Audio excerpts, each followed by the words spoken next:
Welcome back. अहम खबर आपको देंगे। सैलाब मुतासरीन की मदद के लिए सिविल सोसाइटी हरकत में आ गई। सिविल सोसाइटी की जानिब से बहावल नगर में बेघर सैलाब मुतासरीन के लिए पके पकाए खाने भेजने का भी एहतमाम किया गया।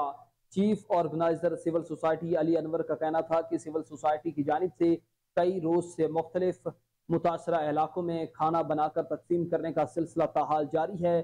जिस तरह पाक फौज अपने हम वतनों की मदद के लिए हम वक्त हाजिर है, बहसियत कौम हमारा भी ये फर्ज है कि हम इमदादी सरगर्मियों में बढ़ चढ़ कर हिस्सा लें। सिविल सोसाइटी की जानिब से बहावल नगर में बेघर सैलाब मुतासरीन के लिए पके पकाए खाने भेजे जाने का एहतमाम किया गया है।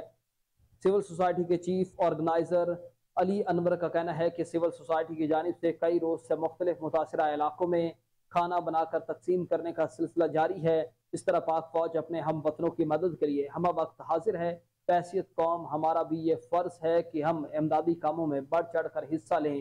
ये अहम खबर आपको दे रहे हैं। सैलाब मुतासरीन की मदद के लिए सिविल सोसाइटी मैदान में आ गई। सिविल सोसाइटी के चीफ ऑर्गेनाइजर का कहना है कि हम सिविल सोसाइटी की जानिब से कई रोज से मुख्तलिफ इलाकों में पके पकाए खाने भेज कर लोगों की मदद कर रहे हैं। जिस तरह पाक फौज अपने हम वतनों की मदद के लिए हम वक्त हाजिर है, बहसियत कौम हमारा भी ये फर्ज बनता है कि हम इमदादी कामों में बढ़ चढ़ कर हिस्सा लें।